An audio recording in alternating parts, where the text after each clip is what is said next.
Become an informed digital parent. If we put it in context, 43% of all kids aged 5 to 15 have a social networking profile, rising to over 80% when they reach 12 to 15 years of age.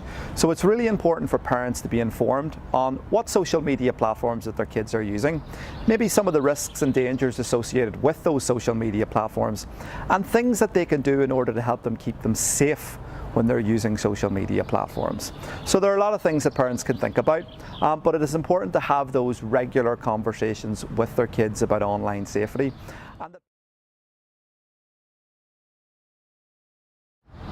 Most of the major broadband providers have filtering software for their customers. So it's important that parents have their filtering software enabled on their home broadband. This filtering software helps filter out any inappropriate content that parents deem that their children shouldn't be accessing. Now, there are a number of websites that are not appropriate for young social media users or indeed young internet users. So parents might want to have these filtered out so that their kids can't access these using their home broadband. So any of the major broadband providers again will have this filtering software. If parents are looking more information on filtering software, contact your broadband provider.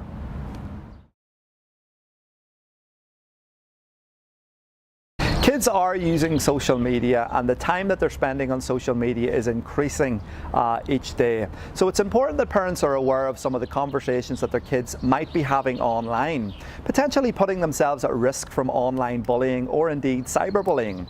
There are a number of things that parents can do. Obviously, having that conversation is really important.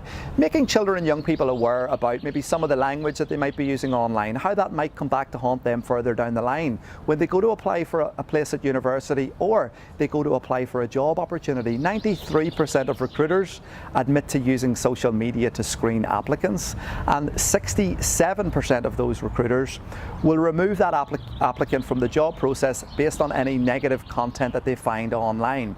So as I always tell children and young people in schools, it's normally what you post in the past comes back to haunt you in the future. So it's important that parents are aware that children are having conversations online and they might be putting themselves at risk from online bullying or cyberbullying.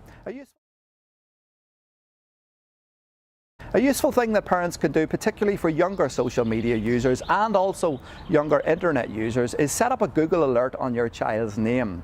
Therefore, if your child posts something on a blog platform, maybe they've got their own blog up and running and they write something that maybe they shouldn't have written, the parent gets an email notification about that new piece of content online. And that's a great way for parents to maybe just to keep an eye, not to spy on their kids, but keep an eye on maybe some of the things that they might be posting online. And if they see something that maybe isn't appropriate, that's a good time to have a conversation about with their child about maybe the appropriateness of that information being online.